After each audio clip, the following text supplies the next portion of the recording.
Dear guests, esteemed participants, please take your seats now and be aware that during the arrival of the First Ladies, there will be no more access to the conference room. Please take your seats now. Thank you.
Good morning, dear ladies and gentlemen. We are pleased to welcome you here to this conference room. Please come in and take your seats.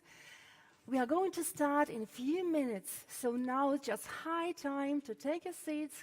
Actually, you won't believe it, but we are going to be here more than 250 people, which means actually there must be no empty places, no empty rows. Please come in, take your seats, sit closer to each other. We are going to start in a couple of minutes. Thank you for your attention.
Dear participants, please come in, fill the empty places, join us here, come to the conference hall. We are happy to see you all here. We are going to start in several minutes.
Dear ladies and gentlemen, Panie da Panowie, meine lieben Damen und Herren, I'm happy to welcome you here to this conference at Ukrainian-German Conference on Mental Health, Psychological Support and Rehabilitation.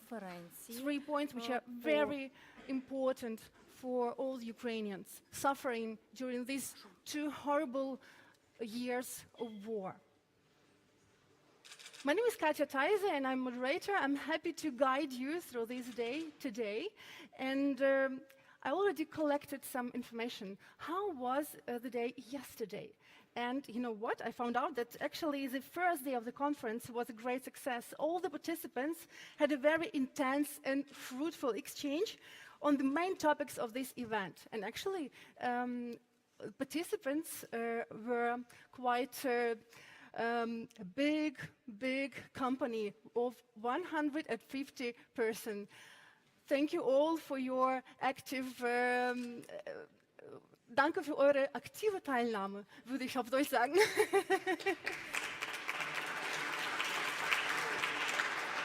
Thank you very much for your participation and for your exchange. It's very important. And I think it's a good start for our second day of the conference. And today, it will be opened by the people who made this event and this exchange of experience possible. I would like to welcome Professor Dr. Karl Lauterbach, Federal Minister of Health of Germany. Please, welcome.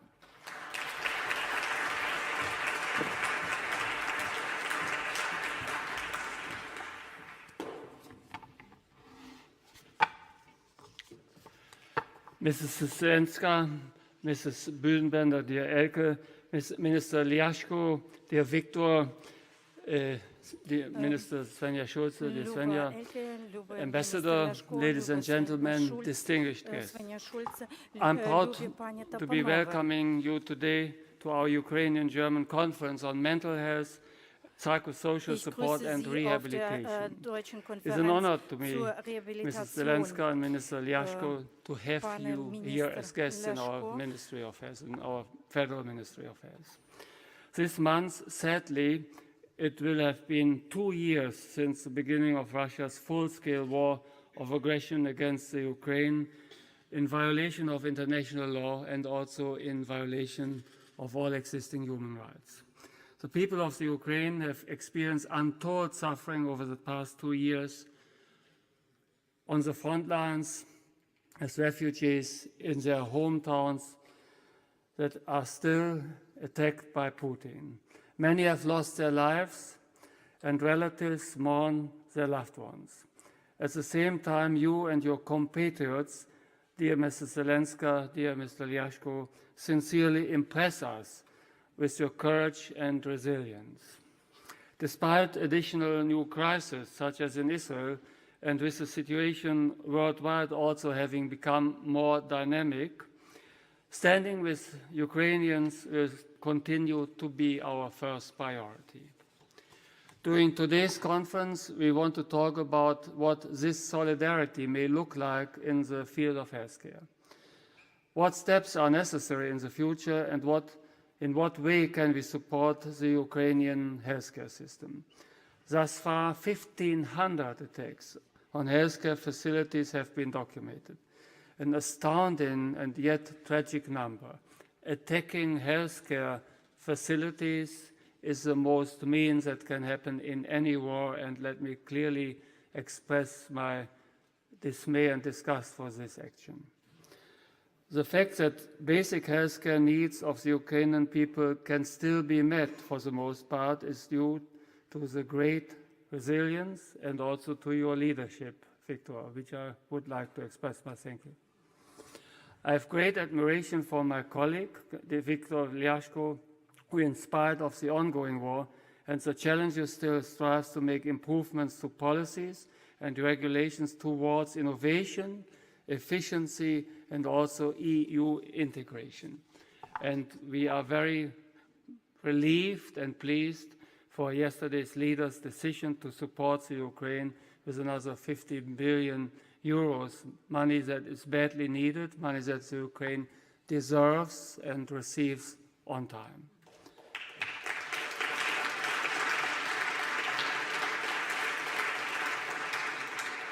The fact that over 850 medical facilities have already been partially or fully restored is very encouraging. Nevertheless, international support was and continues to be very variable. The medical needs are wide-ranging. Emergency care, basic care, intensive care, pediatric care, maternity care, psychosocial support. The list goes on, and prioritization is next to impossible.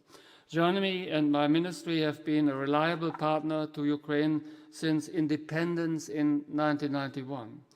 The German government has supported Ukraine with approximately 28 billion euros in assistance since February 22. This makes us the second largest donor after the US. We are also offering refugees a home. More than 1 million Ukrainians live here in Germany, entailing full access to our healthcare system. Among them is a small group of Jewish Holocaust survivors with care needs. It is a tragedy that these people, 79 years after Auschwitz was liberated by the Russian army, that these people now had to come to Germany in order to escape the Russians and escape in order to be able to survive. It's a tragedy. It's an irony in history that is happening these days, which no one, to start with me, would have expected a couple of years ago. They were rescued from Ukraine with the help of the Jewish Claims Conference and are now being looked after and cared for here in Germany. Germany is also one of the largest donors to the emergency appeals as well as the work of the World Health Organization in the Ukraine. The Federal Ministry of Health alone has delivered medical equipment, organized burn trauma training, funded hybrid training simulation centers, supported the production of podcasts and e-learning tools, to name just a few measures. One major part was the creation of a telehealth network between German and Ukrainian hospitals. This gives doctors direct and flexible access to expertise and ensures that people everywhere have access to the best treatment regardless of the location. I have participated in this telemedicine conference and I was impressed, I should say, by the high quality, the sophistication and the level of training of Ukrainian doctors, this was clearly working very well, but it was also for us an opportunity to learn.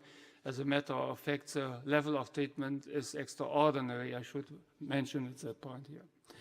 Let me at this point also express my deepest gratitude to the Charité and the BG clinics, whose commitment and dedication serve as a prime example for many clinics and doctors here in Germany. During the height of the COVID-19 pandemic, we developed a system of solidarity in which German hospitals supported one another when anyone was overwhelmed. With the onset of the full-scale Russian war of aggression, we extended this solidarity mechanism to the Ukraine and included Ukrainian hospitals in this system.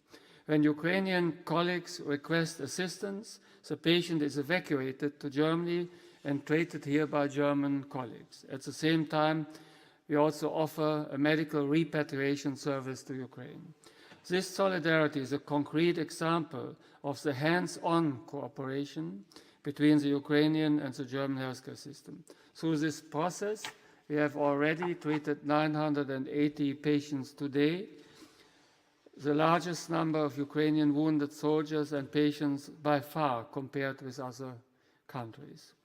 In all of these projects, strong partnerships have been forged between German and Ukrainian institutions and personal ties have grown. I am particularly pleased that we are able to bring together so many of their representatives here today. I see many here in the room. During yesterday's conference, we saw the incredible work that is being done by German and Ukrainian experts in the field of mental health and rehabilitation, two fields of medicine that tragically already play a big role within Ukrainian society, whose relevance will continue to grow even long after this deadly war is over, has been finished. The burden of war on mental health is significant, and mental rehabilitation will play a vital role in the reconstruction process. It will take a large coalition of governments, scientists, doctors, NGOs, activists, business to address this challenge together. That is why I'm particularly pleased that we are able to provide a forum of exchange here in Berlin. I'm especially happy about all the new projects that were discussed between leading experts of both countries at yesterday's conference. I received a detailed report again this morning, and again I should say this is impressive on anyone's reading, and I'm so pleased that the work is going on so forcefully, the badly needed work. One outcome of our conference yesterday is the formation and intensification of Ukrainian-German mental health and rehabilitation networks between Ukrainian-German practitioners and experts, many, as I said, today here in the room. Ukraine has not only shown great resolve beyond all expectations, I should say, but has also, in the midst of conflict, prioritized mental health in the government's agenda for the national emergency health response and recovery. It's the children in particular that needs to feel safe and secure to grow up and develop. Not being able to walk to school safely, not to be able to meet friends on the playground, makes them very vulnerable. The fact that these issues have been addressed now amidst the ongoing conflict is a testament to the resolve not to let this war define a generation. And I'm very pleased that First Lady Zelenska and Viktor are showing great leadership. This is very unusual that mental health issues in an ongoing conflict are given this priority. It is very important. It will safeguard our children. I think this is really wonderful that you are doing this, and we are supporting that. Also, given our tragic history, many who are in the room had parents that suffered from the Second World War as young children, my father included. So we know very well what it means to help children in these dire circumstances. That is really very to be recommended and path-breaking that you are giving this such a priority. Thank you. As young children, my father included, so we know very well what it means to help children. This determination is in large part the direct result, as I said, of the incredible work of Mrs. Zelenska, who has dedicated her work to this. Another major area of cooperation between our countries is rehabilitation. I had the opportunity to visit a hospital in Liev early on and saw the dire need for myself. But as the war continues, and even once it has ended, the number in need will increase. Faced with this ongoing challenge, Ukraine has once again taken the initiative by establishing several large-scale rehabilitation centers.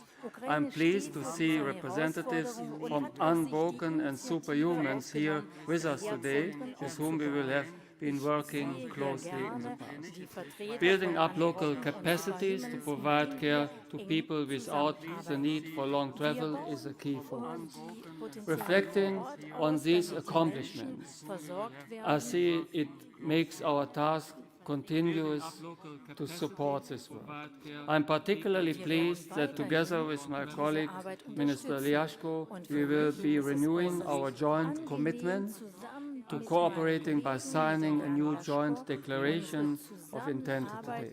This will further strengthen existing projects and partnerships and lay the foundation for new fields of cooperation while supporting Ukraine on its journey to EU integration and full EU membership, which is badly needed and for which we are looking forward.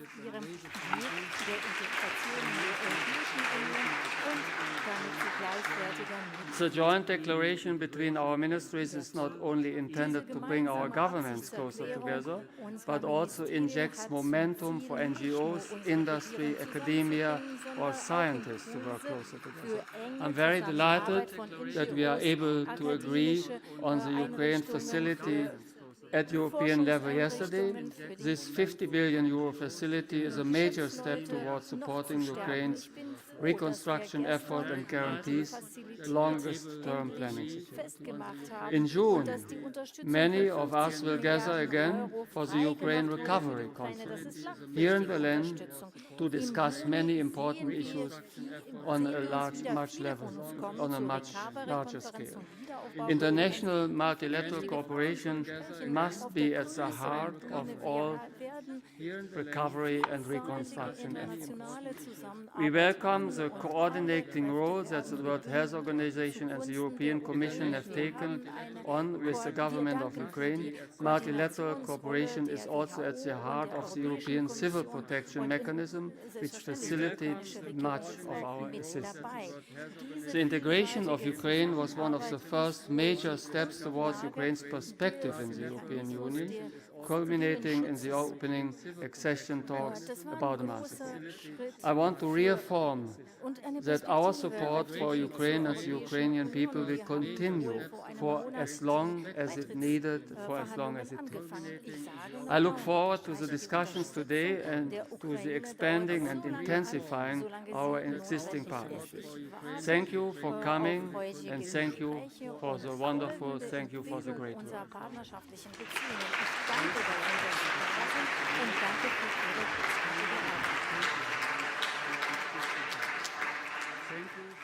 Thank you very much for your excellent contribution. And you mentioned projects between Ukraine and Germany. I thought that there are hardly any projects between Ukraine and Germany which German Ministry for Economic and Cooperation and Development has not facilitated. Long years of cooperation with Ukraine, from developing a network of municipal partnerships till humanitarian aid and many other projects. I'm very pleased to invite to the stage Ms. Svenja Schulze, Federal Minister for Economic Cooperation and Development of Germany. Please. Die Bundesministerin für wirtschaftliche Zusammenarbeit und Entwicklung auf die Bühne zu bitten. I'm very pleased to invite to the stage Ms. Svenja Schulze, Federal Minister for Economic Cooperation and Development of Germany. Just to see you. Ja, ich würde Sie gern sehen. Esteemed First Lady, Mrs. Zelenska, esteemed First Lady, Mrs. Büdenbender, dear Elke, dear Karl Lauterbach, ministers, colleagues, Ambassador Makeyev, partners and health experts. When I traveled to Sighet at the Romanian-Ukrainian border, I met Svetlana. Russian violent attack on Ukraine had begun roughly, I think, 3 weeks ago, and thousands of people were fleeing the war every day. Svetlana had managed to make her way to the border together with her 2 children and her mother.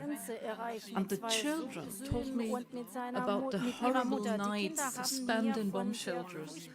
They told me how they could still feel the explosion in their bodies and how scared they were of more attacks. It was really heart-wrenching for me to see children experience such a fear. In Sighet, UNICEF staff took care of Svetlana and her family. They gave them food, water, and some toys for the children. And they also gave them psychological support, which, once basic physical needs are met, is the most important thing, because people can only continue to live their life and make plans for the future when they are able to process traumatic experience. That is why your work as mental health providers is so important. And that is why I'm very thankful to the First Lady, Mrs. Zelenska and Mrs. Büdenbender, to the Ukrainian and German Ministry of Health, and to our partners from the hospital partnerships, from the Charité and the Berufsgenossenschaftliche Kliniken. Thankful to them for organizing this conference, and thankful to them for working tirelessly to help Ukrainians overcome the brutal experience of the war against them.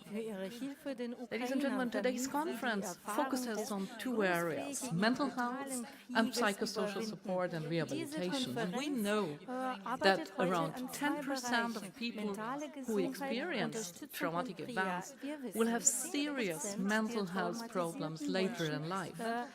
And another 10% will be impaired in their ability to function in everyday life. People who have experienced war are likely to suffer from depression, anxiety, and psychosomatic problems such as insomnia. We know from studies around the world that veterans in particular find it difficult to reintegrate into society and are more likely to become unemployed. The trauma and physical injuries they incur during the war can lead to medical complications and substance abuse, which can result in problems within their families. Both soldiers and civilians are likely to develop mistrust, suspicion, and a sense of hopelessness after they experience war trauma. Consequently, the long-term effect of trauma can have an immense impact on society as a whole, and they can impact the country's socio-economic situation.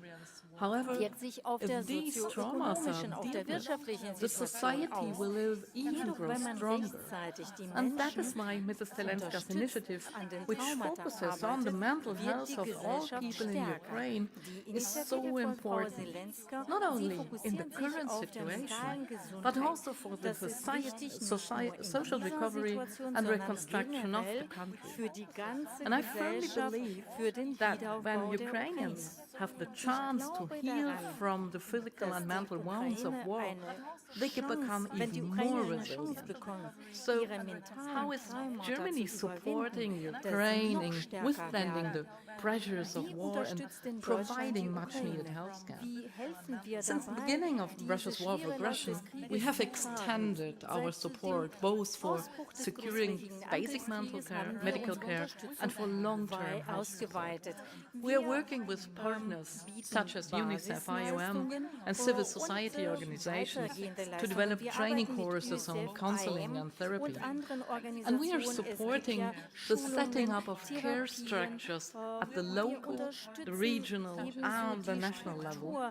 And since February 2022, we have reached over 300,000 people through mental health services provided by GIZ. And let me give you a few specific examples of what we have achieved so far. Germany has been working closely with the Ukrainian Social Investment Fund for many years, and together we are rebuilding healthcare centers to make them more patient-friendly and energy efficient. And in the last 2 years, 1.2 million Ukrainians in 30 municipalities have benefited from these improved facilities. Together with our partners, we have set up hospital partnerships. Karl Lauterbach mentioned that before, and we settled up that across Europe. The Ukrainian-German partnership connected more than 30 German and 50 Ukrainian hospitals and non-governmental organizations. And they are very, very effective. They offer better equipment in the clinics, treatment supported by telemedicine, and new surgical techniques to more than 160,000 Ukrainian patients.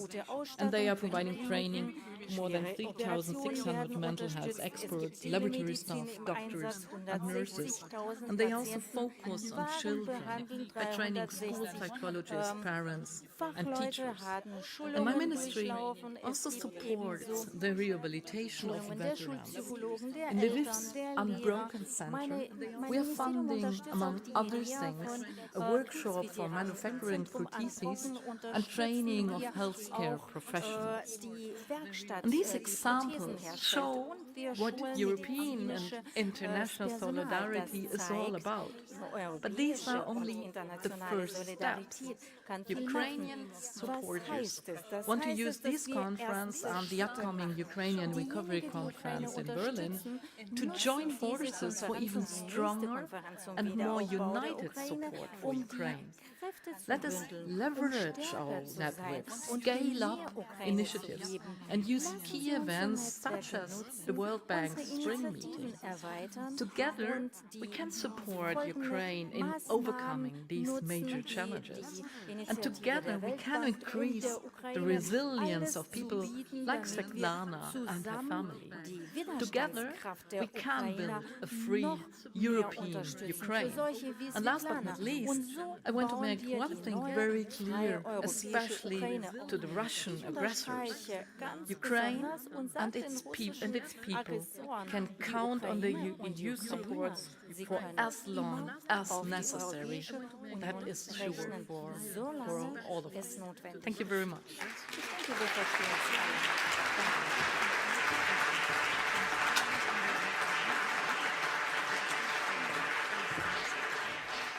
I would like to thank you for your stimulating input. Thank you. Thank you very much. And now I would like to ask one simple and short question. How are you? Any answers? I would like to thank you for your stimulating input. How are you is actually a very important question in Ukraine, because during these 2 years of war, every day members of families are writing each other, how are you? And feeling terrible fear in this pause when they are waiting for the answer, because they don't know whether they will get any or what will be this answer. And it's not a coincidence that How Are You is also the name of Ukrainian mental health program initiated by Olena Zelenska. I would like to welcome here on this stage to both First Ladies. I would like to welcome here Elke Büdenbender. This conference is also organized in cooperation with her, the wife of the President of the Federal Republic of Germany. And it is also inspired by the initiatives of Olena Zelenska, the First Lady of Ukraine, who instigated all Ukrainian mental health program. Please join me here.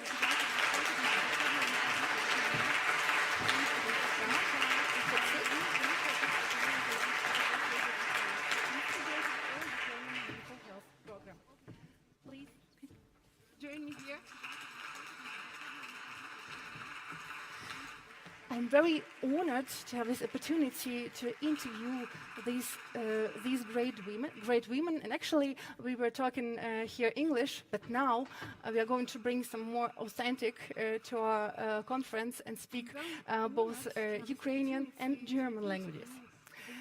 Поруч зі мною такі різні жінки з різних країн, вони говорять різними мовами, проте їх об'єднує дещо абсолютно важливе, те, що вони мають спільне. Це велике серце.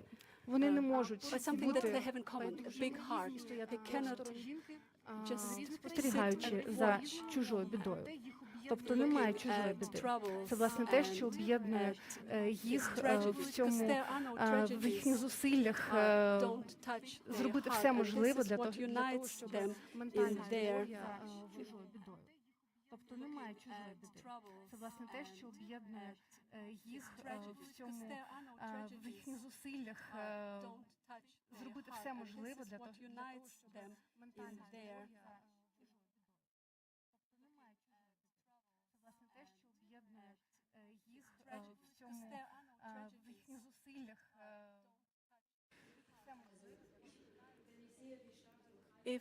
When I see how resilient the Ukrainians are in this situation of war that is going on for 2 years already, so I can only deeply admire them. But I also think that this courage and this resilience needs some perspective, some future. And I think this conference being conducted here today and this cooperation between our mental health support, between our ministries of health, is so is really giving this perspective, this future that the people need, the people affected by this war daily. They need this perspective. And also they need this perspective. We need this perspective here in Germany and in Europe, so that we see we can work together, we can support each other.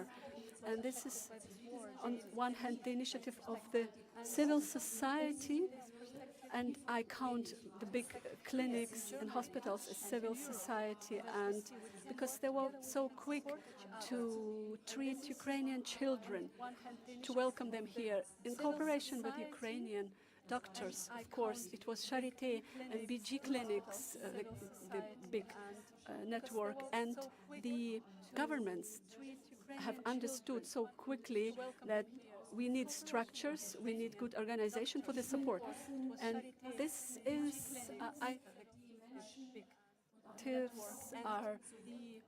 is something that gives hope for Ukraine and for us in the EU, because it means we don't leave no one alone on their own. And it's so important to know, if you are in such a situation of war and terror, that there is support. You're not alone. It helps to cope with it. And I think that it's also one motivation for me why I have taken the patronage of this conference together with my colleague, with Olena Zelenska. And I'm so grateful to her that we are cooperating in a number of topics. And this topic is now elevated to another level, to let people know how important mental health is. And our minister has told us about what mental health means to children and means to a society, because when children cannot cope with the trauma that they have experienced as a child, so it is an investment in our mutual future to support these children, to help them cope, to help their parents, that they can lead their children through the difficult time. And we will talk about this today here with the best experts. And there is a quick help and support on one hand, but on the other hand, in the long run, I think that we are laying the foundation now for the long-term support, for the long-term education of professionals, so that we help medical professionals who are working in mental health to learn, to elevate their knowledge, to learn how to help people affected by war and trauma of war. And this education is a really inspiring and much needed and human investment, and it's so touching to see, so moving to see us here, and that it's so well planned and produced, and I am glad to be a patron of this cooperation. Пані Зеленська, я часто в інтерв'ю навіть членів вашої команди чую, що ви дуже сміливо підняли саме таку тему непопулярну, скажімо так. Це не та тема, ментальне здоров'я – це не та тема, де можна одразу очікувати швидких результатів, де можна показати, ось я досягла того і того. Це такий довготривалий процес. Але все одно ви змогли підняти цю тему ментального добробуту українців, власне, на рівень державного пріоритету. Чому для вас ця тема стала ключовою? Розкажіть, будь ласка, що все вчинилося? Дуже дякую за запитання і дуже хочу одразу подякувати Німеччині, пані Büdenbender і міністрам за те, що створили таку важливу для нас конференцію. Це не просто обмін думками, це не просто посилення одне одного. Це дійсно важливо стратегічно я впевнена, для обох наших країн, тому що тема ментального здоров'я є одною з трьох найбільш важливих для людей всього світу тем зараз. Після пандемії COVID це стало очевидним, і багато країн почали замислюватися про те, чи працюють їхні системи охорони здоров'я в сфері ментального здоров'я, зокрема. Зрозуміло, що ми в Україні зіштовхнулися не просто з викликами, ми зіштовхнулися з тим, що якщо ми не будемо діяти сьогодні, завтра може не настати для багатьох людей. в сенсі вони не зможуть повноцінно діяти, бути повноцінно здоровими людьми, тому що ментальне здоров'я – це частина загальнофізичної. І ми маємо щось зробити саме зараз. Я хочу, щоб, можливо, присутні в залі зрозуміли, що стан взагалі українців. Маю описати, що взагалі з нами відбувається. Другий рік війни. І якщо хтось думає, що війна – це фронт, який знаходиться десь там, у випаленому полі, там їздять танки, стріляють міномети, а вся інша країна живе нормальним життям, то це насправді велика помилка. Сучасна війна з розвиненими технологіями, вона повсюдна. 23 січня в Харкові черговий обстріл. На жаль, це місто постійно під обстрілами, і вся країна спостерігала, як з-під завалів діставали семирічну дівчинку Кіру, яку вже достали неживою. Ми всі бачили ці відео, які виносять на ковдрі її маму. І їхній тато, він залишився живим, поранений, і зараз він має намір йти на фронт у лавах Збройних сил України. Це нагадує інший приклад. Минулого літа росіяни вбили ракетою в Одесі одразу 3 покоління однієї родини. Бабуся, мама і новонароджена донечка. Їхній тато, кондитер за фахом, залишився один. Вся його родина загинула, і він пішов. І нещодавно ми всі дізналися, що він загинув. Хтось розповідав, що він шукав смерті. І він її знайшов. Ніхто з українців, навіть якщо він просто спостерігає за цими трагедіями, навіть якщо він не бере персональну участь в військових діях, не може захиститися від війни. Він не може уникнути інформації, травмуючої, болючої. Ми не можемо забути, відпочити, поставити війну на паузу. Тому цей стан перманентного стресу, перманентного навантаження не може не даватися в знаки. І вже наше Міністерство охорони здоров'я в 22-му році фіксувало те, що більш ніж 90% українців вважає свій стан незадовільним. Постійний стрес, знервованість, погане самопочуття, проблеми зі сном тощо. Уже фіксується зростання випадків не тільки інфарктів, інсультів, що є прямою кореляцією з постійним стресом, зростання діабетів набагато більше, ніж минулі роки. І ми вже розуміємо, що ментальне здоров'я впливає на загальнофізичне, і цей процес розпочався. Тому діяти потрібно було одразу, не було жодних сумнівів в тому, що ми маємо це робити.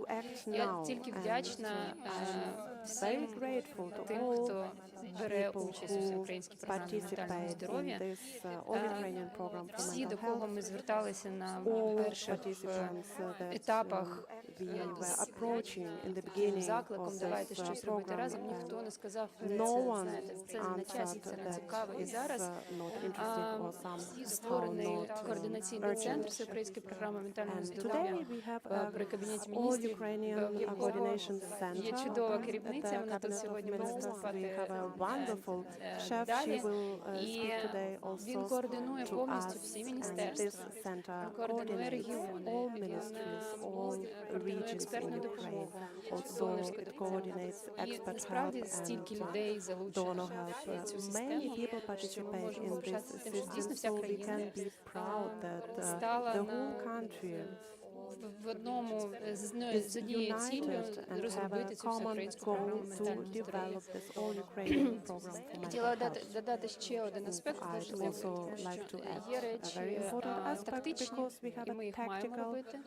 Це послуги, це допомога, це лікування, і є речі стратегічні. Це те, що вперед, це те, що простійність. Якщо на початку вторгнення ми постріли відчували виживання наше було на адреналіні, тобто ми шоковані, ми розлютилися, ми зібралися і ми тримаємося. Зараз на адреналіні так довго їхати вже, на жаль, неможливо. Ми маємо змінити швидкість палива, і цим паливом має стати спорт, має стати впевненість в тому, що допомога існує, має стати знання про себе, про свій здоров'я, і це допоможе нам відновити людину. Гасло Всеукраїнської програми ментального здоров'я «Відновимо людину, а людина відновить все». Тому це ще й про відновлення, про розвиток. Я знаю, що ми не побачимо швидких результатів, як сказала, але проміжні результати ми бачимо, і це дуже надихає іти далі.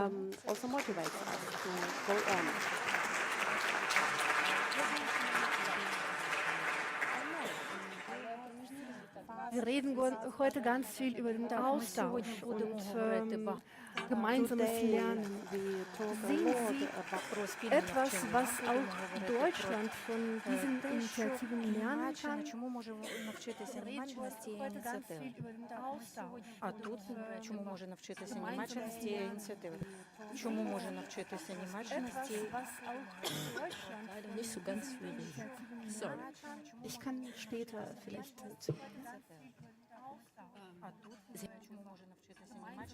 I'm sorry for my coughing. was Deutschland auch von diesen Initiativen lernen kann. What can Germany learn from the situation? So, what Ms. Zelenska just said, it's important to work with the government. It's important to have political leadership and in Germany, we talk openly about mental diseases and we treat them, but I have still an impression that in the working environment, it's still a little bit of taboo. And I know sometimes people don't know that colleagues get to know that someone is not doing well. And this openness, how you address the topic in Ukraine, and Ms. Zelenska just outlined this just perfectly, that the physical health depends on our mental health. We live in this one whole body. I have my organs, I have my limbs, but also my brain and my soul. And of course, everything is connected. It's logical. It can't be different. And it's important to accept that and to recognize it. And also, also, it's important to see in schools how are children, what is happening there. For instance, if we look how the war affects people, or also children in the school, and I think we can take this experience from Ukraine and learn from Ukraine that we don't have to wait until these severe conditions are there and then work on their mental health. We can take some strategies, coping strategies for our everyday life. And we can also learn how important it is to train our doctors and health care practitioners. So in order for them to recognize if the patients have some problems and also to communicate it. To teach them not only look for physical diseases, but also for the soul diseases. And we have also to learn how to speak about it. It's very important. And so I'm also patron in UNICEF in Germany. One of our main topics is also mental health among children. Last year, we were talking about, and of course it's also due to pandemic, but also the challenges that are in front of our children. Ms. Zelenska has that it's about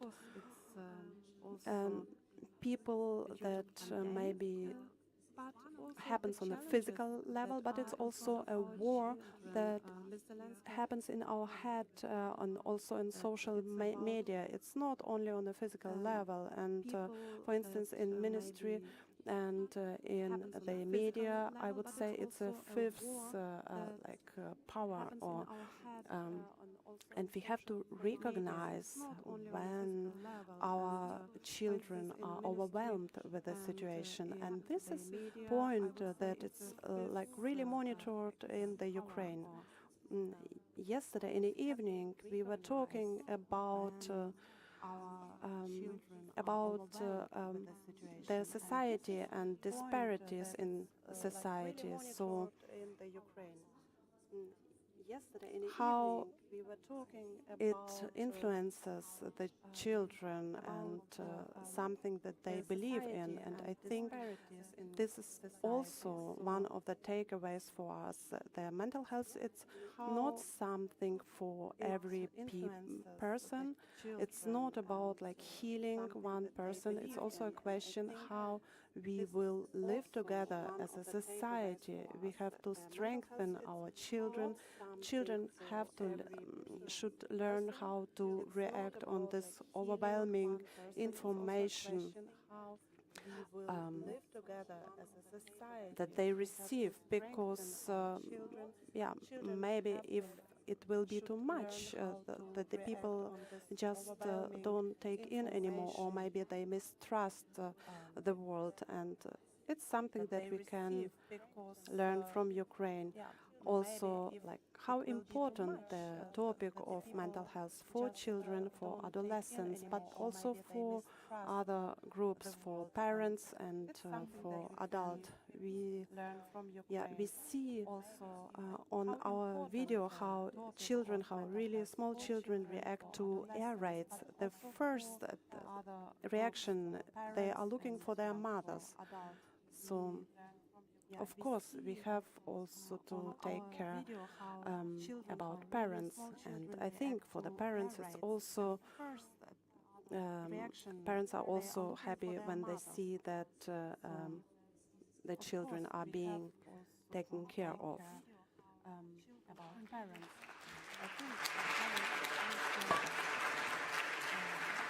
Пані Зеленська, а я повертаюся до вас, і ви сказали, що довгострокових результатів на них ще треба чекати, але вже є проміжні.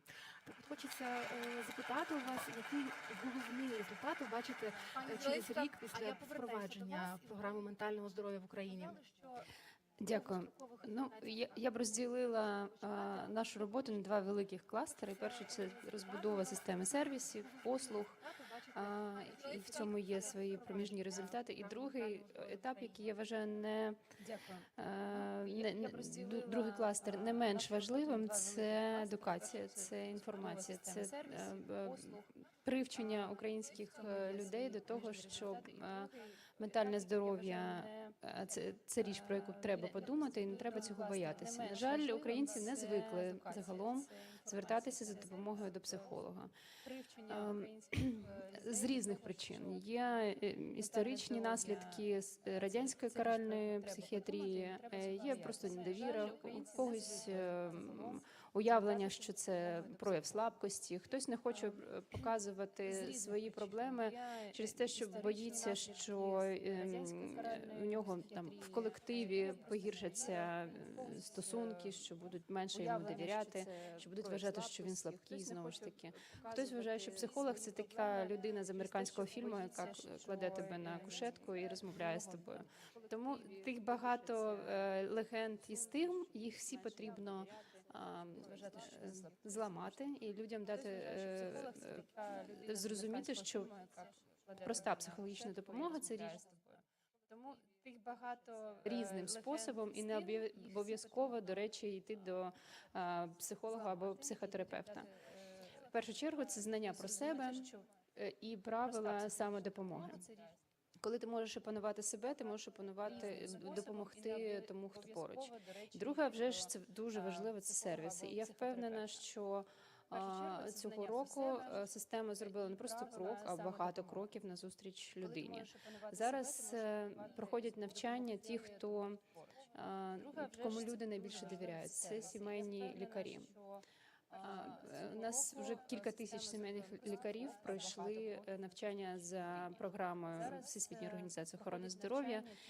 І, до речі, я зустрічалася з однією такою лікаркою. Це село Київської області. Пані Тетяна – це вже лікарка з 40-річним стажем, і в неї самої дуже драматична історія. Уявіть собі, людина вже 2 рази тікала від росіян. Вперше в 2014 році вона покинула свій рідний Донбас, в якому працювала також лікаркою багато років, приїхала на Київщину, і от на початку повномасштабного вторгнення, коли Київщина була під натиском росіян, їй довелося знову поїхати. Потім вона повернулася, продовжила лікувати своїх пацієнтів, і от мені дуже було дізнатися потрібно, що вона думає про програму, чи воно їй було корисне, чи користуються її пацієнти її знаннями. Вона в захваті, вона знає, що потрібно додати, і це дуже класно, коли людина не просто каже, да, мені все сподобалося, але робить зауваження. І як це працює? Людина просто приходить до сімейного лікаря без запиту на психологічну допомогу. Він приходить, або вона головний біль, не знаю, підвищений тиск, мозолі, все що завгодно. І лікар має мати навички розпізнати проблеми, які починаються з ментальним здоров'ям, надати першу психосоціальну підтримку, першу психологічну консультацію. І потім після якогось проміжку часу, можливо, якщо це потрібно, перенаправити до спеціаліста. Але за цей час людина вже опановує себе. Треба дати їй зрозуміти, що не треба махати на себе рукою, треба боротися. І ці методи боротьби існують, вони не страшні. Ось ця точка входу, як ми це називаємо, уже в Україні починає працювати. Ще раз кажу, що пані Тетяна, про яку я розповіла, вона працює в маленькій сільській амбулаторії. І в цій амбулаторії є послуга психолога. І ми дуже щасливі, що це в Україні розвивається. Мета на цей рік – саме розповсюджувати послугу в регіонах. Ми хочемо, щоб послуга з ментального здоров'я була повсюдною і доступною. А вже ж сімейні лікарі не є психотерапевтами та психіатрами, але вони можуть перенаправити. Дуже важливо виховувати молоде покоління, і окрім сервісів їм потрібна компонента ментального здоров'я в освіті. Цього року всі українські школярі почали навчальний рік з уроку ментального здоров'я. Так, це перший крок. Я не знаю достеменно, наскільки він був продуктивним, ми побачимо це пізніше. Все це стратегічні речі. Зараз проходить адаптацію від наших американських партнерів навчальний курс з ментального здоров'я. Потрібно не тільки перекласти, але й адаптувати під наш контекст. Не все, що підходить американським діткам, підходить українським. Тому це робота, яка буде тривати кілька місяців. Дуже сподіваюся, що наступного року вже Міністерство освіти затвердить цей підручник, і у нас буде курс ментального здоров'я, well-being. Ми ще не знаємо, як ми його назвемо. Well-being для українців не підходить, шукаємо назву. Тому ще Міністерство соцполітики, наприклад, розгортає систему центрів життєстійкості. Це також річ, коли людина, не йдучи спеціально за психологічною допомогою, може її отримати. В центрах життєстійкості люди будуть отримувати соціальні послуги, консультації щодо документів, щодо соціальних виплат, щодо субсидій тощо. І там будуть працювати психологи, в тому числі, які зможуть побачити, що людині потрібна така допомога, і знову ж таки стати точкою входу. Дуже багато працівників першої ланки контакту, першої лінії контакту проходять зараз також навчання. Ми хочемо, щоб кожен поліцейський, а вже ж медичний працівник, працівник сфери послуг, працівники пошти, працівники залізниці мали навички психосоціальної допомоги. Тому що, я кажу, спеціалісти, якщо людині надали хоча б підтримку в перші моменти після травмуючої події, в 90 випадках зі 100 в неї не будуть розвиватися страшні психологічні наслідки. Тому роботи дуже багато. Ми розпочали, а вже ж її біль травмуючої події. В 90 випадках зі 100 в неї не будуть розвиватися страшні психологічні наслідки. Тому роботи дуже багато. Ми розпочали, Дякую. а вже ж Роботи дійсно виходить багато. Мені хочеться спитати про наступний проєкт, який також іде під патронатом обох перших леді. Gemeinsam mit First Lady Zelenska haben Sie die Schirmherrschaft über noch ein Projekt für noch ein Projekt übernommen und das heißt Better Time Stories. Worum geht es? Gemeinsam mit First Lady Zelenska haben Sie die Schirmherrschaft über noch ein Projekt ein Projekt übernommen und das heißt Better Time Stories. Worum geht es?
Stories, the loved ones who have stayed in Ukraine can read and record these stories, and then the children can listen to them, to fairy tales or stories, and it's the voice of their father or another relative and loved one they left behind, and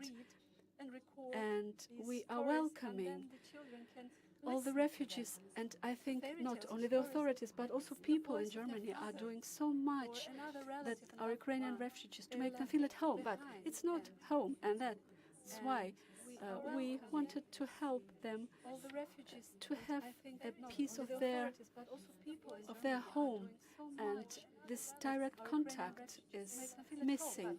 There's such a great distance, and sometimes they don't even know how are they now. And if you can listen to a bedtime story voiced by someone I love, I know, I trust, it can be consolation, it can be a piece of home abroad, and it can be so comforting. And for the time being abroad, it can be some perspective and big consolation for the children. I think it will help a lot. Але це ще не всі проєкти. Минулого року вже втретє пройшов саміт перших леді та джентльменів. Ви, пані Зеленська, обрали тему ментального здоров'я цього разу вже в такому світовому контексті. Розкажіть, чому саме цей вектор дискусії ви обрали? Дякую за це запитання. Особливо приємно про це говорити, коли сидить поруч моя колега, пані Ельке з першого року активна учасниця нашої спільноти. Хочу розповісти трішки про саміт. Коли я його створювала, головна моя мета була, і я її постійно охороняю, щоб це не був клуб за інтересами, не був жіночий клуб, тому що в нас є джентльмени, і вони активні. І я розуміла, що ми в своїй ролі можемо докласти зусиль, посилити свій голос для того, щоб дійсно зрушити якісь процеси з місця, для того, щоб гуманітарні, соціальні програми, якими ми займаємося, всі окремо могли об'єднуватися і ставали більш глобальними. Нас насправді в світі хвилюють одні й ті самі проблеми, і досвідом ділитися це завжди потрібно на будь-якому рівні. Минулого року це вже був другий саміт, який прийшов, зрозуміло, уже під час війни. Нам вдалося отримати ще й практичний результат нашого зібрання. Ми зібрали більш ніж 6 мільйонів євро, і це дало нам можливість придбати 92 автівки швидкої допомоги, реанімобілі, які дуже потрібні зараз системі охорони здоров'я України. А цього року, 23-го, минулого року, третій саміт ми присвятили ментальному здоров'ю. Тому що, по-перше, це головна тема моєї діяльності за весь минулий рік. По-друге, ми провели дослідження і зрозуміло, що це не просто тема, яка хвилює Україну, а це тема, яка хвилює весь світ. І насправді проблеми з ментальним здоров'ям людей в світі майже всі однакові. Якщо прибрати компоненту війни в українців, то всіх інших людей в світі і українців також хвилюють одне і те саме. Як виховувати дітей, як не втратити роботу, фінансові проблеми, проблеми зі здоров'ям, глобальні кризи, катаклізми. Було цікаво дізнатися. Я думаю, що про дослідження, яке було проведено, до речі, до нашого саміту в 11 країнах світу, і це були і Україна, і Німеччина, і ще низка країн. Про це дослідження більш детально розповість керівниця нашого координаційного центру в своїй промові, але це була знахідка для нас, що 40% людей в світі, всіх людей в усіх країнах відчувають наслідки війни. Навіть і української війни, навіть якщо вони не мають безпосереднього знахідка для нас, що 40% людей в світі, всіх людей в усіх країнах відчувають наслідки війни. Навіть і української війни, навіть якщо вони не мають безпосереднього цей саміт приніс нам ще й одне практичне задоволення. Ми склали низку медичних партнерств між клініками українськими і закордонними, в тому числі і німецькі клініки беруть там участь. І зараз ми це партнерство разом з паном міністром розвиваємо. Це також підсилення нашої медичної системи. Я принагідно хочу подякувати всім своїм колегам, які виявилися не просто симпатиками нашої роботи, вони виявилися активними членами і партнерами. Я дуже хочу подякувати пані Ельке. Перші місяці війни це дуже особливо гостро відчувалося, коли твої друзі стали твоїми рятівниками.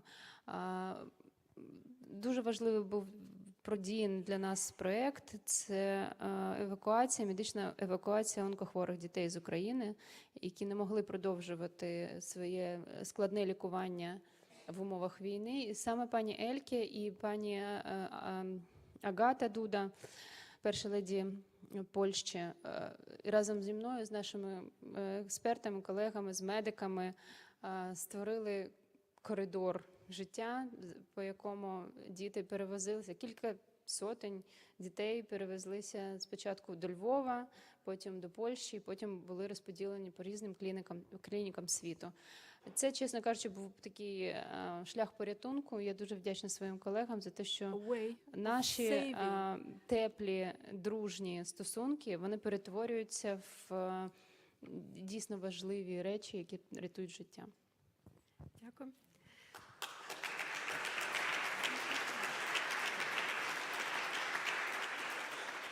Frau Büdenbender, auch Sie bei Ihrer Ansprache bei dem Summit von First Ladies and Gentlemen haben Sie die Situation der Kinder besonders hervorgehoben. Warum ist es wichtig, dass die Kinder wirklich unter besonderem Blick sind? To pay particular children depend on the help of adults. Children need our support, our help. They need our attention, our special attention, and we have also to put the interest of children in the middle. It's a security, physical security, but also a mental security or mental state. And according to WHO, an estimated 1 in 7 young people between the age of 10 and 19%, so 13% lives with a diagnosed mental disorder. So this corresponds to 80 million young people aged 10 to 14 and 86 million adolescents aged 15 to 19 years. And it's important that we take the responsibility. We are the parents, uncles, friends, and godfathers and mothers. We have this responsibility. That's why I think it's important to ensure that that children are doing well and that they have a happy childhood on the one hand, but this situation differs from our wishes, and UNICEF just showed a photo. It was a photo of the year, and the photo shows this girl who tries to ride a bicycle. It's a beautiful scene from a childhood scene, and the backdrop is a black cloud of a house that still was burning. So, of course, children may be happy also during the war. I experienced it also in Nepal, where we had also dry spell periods, and children were happy and playing. But it's very important that experts just contribute their experience and their knowledge in order to tackle this situation. And Ms. Zelensky has already told it's important that we use our soft power and to raise this topic. For instance, what you were saying about the ambulances or about the cooperation agreements.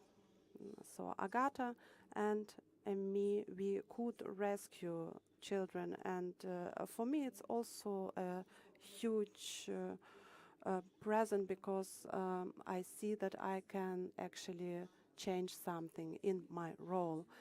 And of course, the war brings challenges, and I need some weapons in order to defend and to win this war, but I need also some instruments and tools for people that they can endure during the war. And we need to focus on children. And I'm happy that there is an e-learning program for people who are taking care of children. I think Ms. Zelensky also has already mentioned it.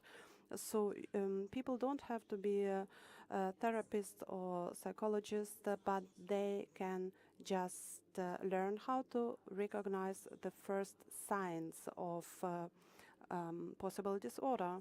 And this is also the work that was conducting together with the EU program, and Professor Fogg, he is present today.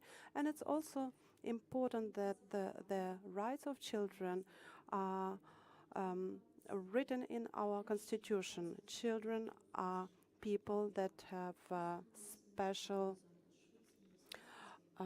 rights and we have to protect them. So it's important to write it down in the Constitution. It's a symbol, but it's also a sign that we take this responsibility. Ви згадали міжнародних донорів, а You мені just хотілося б запитати mentioned, пані interna- Зеленського, якщо можна, коротко, бо нам треба закінчувати, на жаль, цю частину програми. Чи залучаєте ви український бізнес до розбудови системи психологічної допомоги та як у цьому допомагає досвід in the development of the psychological assistance, and how does the experience of foreign partners help this? It's not easy to talk about this just briefly. I can talk about business and also about our donors. I wouldn't say that we work with donors because donors know that the capital is first of all a human capital, and when we talk about practical things, so European Union loses about 5% of its GDP because of mental health disorders that can't work,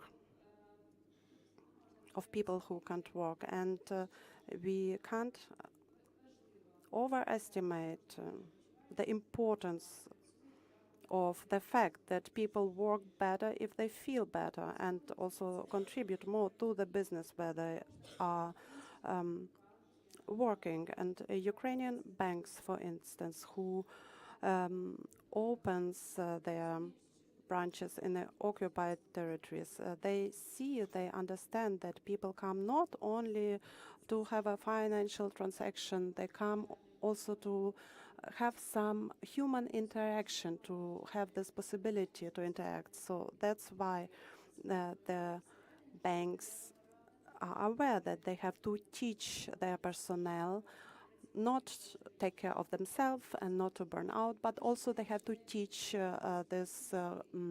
people who work with people. And we really understand it, that also conductors of the Ukrainian rail agency, that's a giant, there are more than 1,000 employees, and they were the first who taught these skills to their employees. Also, Ukrainian Post, they also teach their employees. It's important to recognize the crisis situation and their skills to help. Regarding our partners, we have expert organizations who help us to conduct training. For instance, Israel Trauma Coalition, also Canadian Center for Veteran Atlas. We are working together when it comes to the topic of the help for veterans and their families. International organization, of course, UNICEF. I just see that the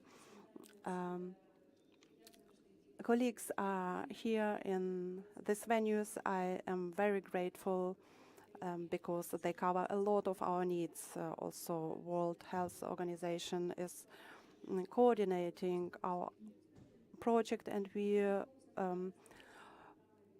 use their help. And also USAID programs have a strong focus on mental health. The UN agency also, international organization, it's PACT, World Bank, now Doctors Without Borders, Israel Trauma Coalitions, Red Cross in Ukraine, IREX, the Partnership for a Strong Ukraine Foundation, the Health and Human Rights Organization, Health Right International, Israel Aid. These are our partners. Also in other countries like Germany, Canada, USA, Belgium, Sweden, Israel, Poland. There are many courses for experts, for manager in the medical sphere, and we all desperately need it in order to be capable to combat these challenges. And right now, our experts are attending the course in San Diego, Equal to Equal. I love this concept when some veterans are consulted by former combatants why they are equal. They are on the same level. They understand each other very good, and so our former combatants state, unfortunately, that the civilians don't always understand them and get them. And our business conducts not only trainings, but also they educate, they advocate mental health. Our banks, for instance, they state the information on their websites, and if you want to withdraw some cash from the you have like also message about mental health. Also in supermarkets, networks, and another in taxi. So we have business is very active, and we don't have to ask them. They approach us and they support us. They help their employees, and they help everyone who uses their services. Thank you very much. Thank you very much for this inspiring talk. А щоб дізнатися більше про те, як виживає, як виживають медики, лікарі, взагалі система охорони здоров'я в Україні в умовах жорстокої війни, я б хотіла запросити на цю сцену міністра охорони здоров'я України Віктора Liashko.